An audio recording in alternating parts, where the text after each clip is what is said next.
El Señor esté con vosotros. Proclamación del Santo Evangelio según San Juan.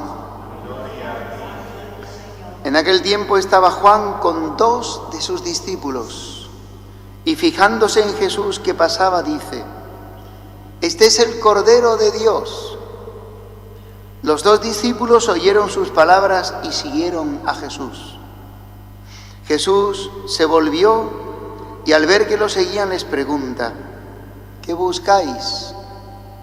Ellos le contestaron: «Rabí», que significa maestro, ¿dónde vives? Él les dijo: «Venid y lo veréis». Entonces fueron, vieron dónde vivía y se quedaron con él aquel día. Era como la hora 10:00. Andrés, hermano de Simón Pedro, era uno de los 2 que oyeron a Juan y siguieron a Jesús. Encuentra primero a su hermano Simón y le dice: «Hemos encontrado al Mesías», que significa Cristo, y lo llevó a Jesús.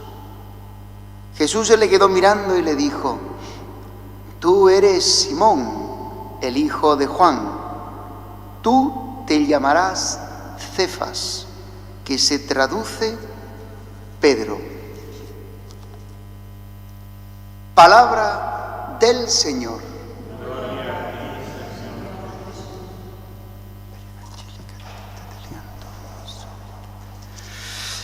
Queridos hermanos, continuamos el relato del episodio de Juan el Bautista en el Jordán.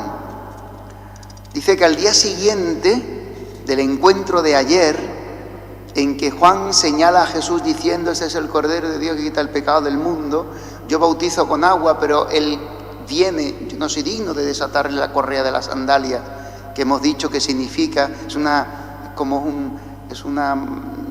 modismo hebreo, significa yo no soy digno, o sea, yo no soy quien para quitarle la misión que le corresponde. A mí no me corresponde su misión.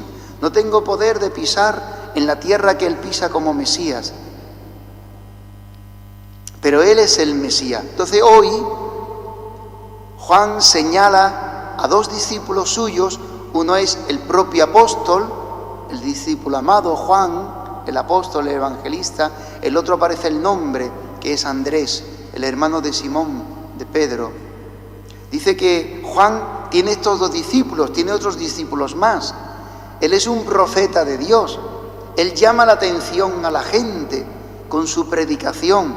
La gente sabe no solamente que es un hombre honrado, que es un hombre justo, es un hombre santo, sino que es un profeta de Dios. Y a los profetas hay que escucharles. Y Juan dice a estos discípulos suyos: «Este es el Cordero de Dios». Esta expresión, Cordero de Dios, es muy importante, porque la Escritura hablaba de un Cordero cuya sangre trae salvación al pueblo. Es el Cordero Pascual. Pero también el profeta Isaías, en los cantos del siervo de Yahvé, en el canto 4, habla de uno que como oveja va al matadero y no abre la boca, y que carga sobre sí las dolencias del pueblo, que pondrá su tumba entre malhechores, pero que con sus heridas hemos sido curados. Cuando Juan dice a los discípulos suyos: «Jesús es el Cordero de Dios», ya saben ellos qué está diciendo Juan, que es el Mesías. Todo fiel judío en esta época de Jesús, que normalmente la mayoría eran creyentes, no ahora hay más ateos judíos que creyentes, y se identifican mucho con la ortodoxia judía. Pues todo fiel judío siempre ha estado esperando al Mesías, al que trae la salvación, la liberación del pueblo, la verdadera libertad, la verdadera felicidad. Entonces, cuando Juan señala a Jesús y dice: «Este es el Cordero de Dios», que en definitiva es el siervo de Yahvé que tenía que venir como Mesías aquel que dirá también el profeta Isaías en el capítulo 61, el Espíritu del Señor está sobre mí, por cuanto que Yahvé me ha ungido, me ha llenado de su Espíritu, que es lo que aparece en el día del bautismo, lo veremos el próximo domingo, si Dios quiere, en la liturgia. La gente ya sabe a qué se está refiriendo Juan.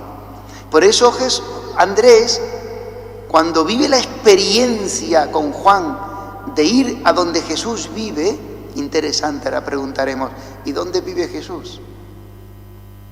Cuando va a su hermano Pedro, parece ser que es mayor que él, va a su hermano, le dice, hemos encontrado al Mesías. Porque todo ferviente hebreo estaba esperando al Mesías. Había ya una inquietud social y religiosa, porque había ya muchas manifestaciones de gente exaltada, con afán de liberar al pueblo, con cierto protagonismo de mesianismo. Andrés dice a Simón, hemos encontrado al Mesías. No dice hemos encontrado el Cordero de Dios, que es lo que dijo Juan el Bautista, por segunda vez. Él insiste, Jesús es el Cordero de Dios. Andrés entiende, es el Mesías. Por eso cuando Juan lo señala, estos discípulos sienten esa inquietud de ir con Jesús, de conocerle más profundamente. Ellos saben que es un profeta de Nazaret. Recuerden Nicodemo cuando se encuentra con él, de Nazaret puede salir algo bueno. Pues Jesús ha salido de Nazaret, Jesús es el Mesías. Y cuando estos dos discípulos, Andrés y Juan, van detrás de Jesús porque quieren conocerle más en profundidad, Jesús se vuelve y les pregunta, ¿qué buscáis? No les dice, ¿qué queréis? Interesante este giro, esta expresión, este verbo, esta pregunta. ¿Qué buscáis? ¿Qué buscáis? Porque Jesús sabe lo que hay en el corazón del hombre y sabe que en estos dos muchachos hay una búsqueda. Decíamos en el tiempo de Adviento que el hombre es un buscador. Todo hombre es un buscador de Dios y aunque no le llame Dios, es un buscador de la verdad de la vida, del verdadero sentido de la vida. ¿Para qué merece la pena vivir mi vida? ¿Qué es lo verdadero que he de vivir en la vida para decir, he sido feliz, he encontrado la felicidad? Buscadores. Jesús pregunta, ¿qué buscáis? Porque sabe que ellos iban buscando algo, buscando al Mesías.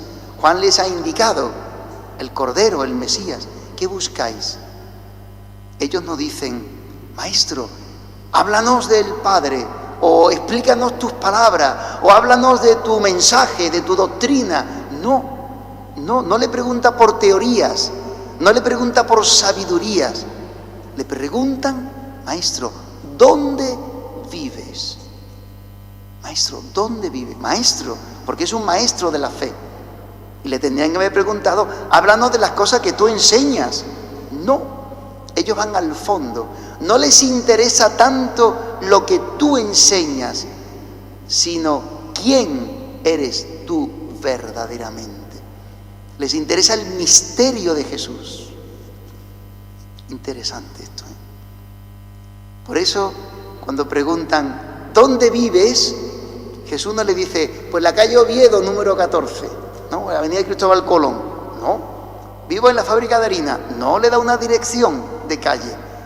Les dice, venid y lo veréis. Porque la fe solamente se puede descubrir, se puede entender, se puede vivir desde la experiencia de Dios, no desde la teoría. La teología siempre es profundización de la fe, pero la fe está antes. La fe es experiencia, experimentar a Jesucristo, experimentar que Jesucristo es el Hijo de Dios, muerto y resucitado de la muerte, que está vivo, y Él nos lleva al Padre. Quien me ha visto a mí, ha visto al Padre. Entonces, ¿dónde vive Jesús? De tal manera que ese día, la experiencia de estos discípulos de Juan con Jesús ya no les hizo separarse de Jesús jamás. ¿Qué han experimentado? ¿Qué habrán experimentado? ¿Qué han encontrado? Porque iban buscando. ¿Qué buscáis? ¿Qué habrán encontrado? Cuando Jesús les ha dicho, venid a donde yo vivo, venid y lo veréis. ¿A dónde les ha llevado Jesús? Jesús no tenía casa. El Hijo del Hombre no tiene donde reclinar la cabeza.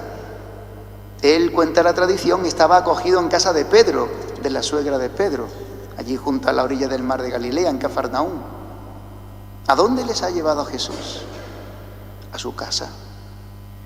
Vieron y se quedaron con él. ¿A qué casa? ¿Qué vieron? ¿Dónde vive Jesús? Le pregunto yo a los niños en catequesis. ¿Dónde vive Jesús? ¿Dónde vive Jesús? En el corazón del Padre. Ahí vive Jesús. Jesús ha llevado a estos discípulos al encuentro con el Padre y ya no se han querido separar más de Jesús. Esto es lo que nos trae esta palabra hoy a nosotros. De tal manera que de ese encuentro, de ese día, de esa noche, al día siguiente, Andrés va a buscar a su hermano y le cuenta lo que han vivido. Hemos encontrado al Mesías, no hay que buscar a otro más. Nadie viene a salvar al hombre. Decíamos ayer, no hay otro nombre que pueda salvar al hombre, la vida del hombre fuera de Jesús. Ante él toda rodilla se dobla, en el cielo, en la tierra, en el infierno, en el abismo. El nombre de Jesús, el misterio de Jesús, que es lo que estamos celebrando en estos días. Su persona, el misterio de su persona. Esto es tocar profundamente la cristología, esta dimensión profunda de la fe, la cristología, el misterio de Jesús. Pues pidámosle al Señor cada día en la oración, porque no hay otra manera de conocer, de profundizar en Jesucristo, en conocerle a Él, que en una oración llena e imbuida de la palabra de Dios. La palabra habla de Cristo. Para conocerla hay que conocer las Escrituras. Siempre decimos, decía San Jerónimo, por eso yo siempre estoy invitando a las catequesis de adultos, porque desconocer las Escrituras, dice San Jerónimo, es desconocer a Cristo. Nadie puede conocer a Jesucristo si no entra en las Escrituras predicada por la Iglesia, en la experiencia de fe de la tradición de la Iglesia. Pues pidámosle al Señor que cada día podamos sumergirnos en este océano del conocimiento de Dios, que dirá San Agustín, que por más que profundicemos, nunca terminaremos de alcanzar a tocar el fondo del misterio de Cristo. Pero no se le puede conocer fuera de las Escrituras, sin conocer la palabra de Dios, los Evangelios, el Antiguo Testamento, el Nuevo Testamento, y sin una relación profunda de oración con Él, de una palabra que se hace carne en nuestra vida, en nuestro vivir diario. Pues de este encuentro poder también nosotros ser evangelizadores. Y dice, y termino, que Andrés sobre Pedro, dice el Evangelio de hoy, le llevó a Jesús. Esa es la misión de la Iglesia, llevar los hombres al encuentro de Jesucristo. Siempre hay un riesgo, la fe siempre conlleva un riesgo, que tú prediques y que los hombres no echen cuenta. Vino a los suyos y los suyos no le recibieron. Pero ese es el riesgo de la libertad. Dios nos ha creado así, libres, para decidir libremente si aceptarle o rechazarle. Me llama la atención porque Pedro accedió a ir con su hermano. Le habló de Jesús y se fue con él. ¿Y si hubiera dicho Pedro, no digas tontería, yo estoy muy ocupado con las redes, estoy muy ocupado con el trabajo? ¿Qué hubiera hecho Pedro? ¿Habéis pensado alguna vez? Seguramente hubiera rechazado a Jesús, al menos en una primera hora. No hubiera sido el elegido por Jesús para llevar su iglesia. Esto es hipótesis, esto no lo saben porque no ha sucedido. Pero daos cuenta, Pedro dijo, adelante, me voy contigo. Podía haber dicho, no me interesa. Lo podía haber dicho, La historia hubiese sido diferente. La historia de la fe hubiese sido diferente y la de la iglesia. Pero él, escuchando a su hermano, no opuso resistencia, que este es el punto. No opuso resistencia. Creyó lo que le dijo su hermano y se fue a conocer a aquel de quien Andrés le había hablado. ¿Y qué dijo Jesús? Tú eres Simón, ¿no? Hijo de Jonás. Tú te llamarás Kefas en arameo. Kefas se traduce en griego Cefas, piedra, porque ya Jesús tenía un plan sobre él, interesante. Si hubiera dicho que no, seguramente se hubiera frustrado el plan de Dios sobre él, como sobre los fariseos, dice San Lucas. Pero dijo sí, se abrió Jesús. Y Jesús le llevó la vida hacia adelante.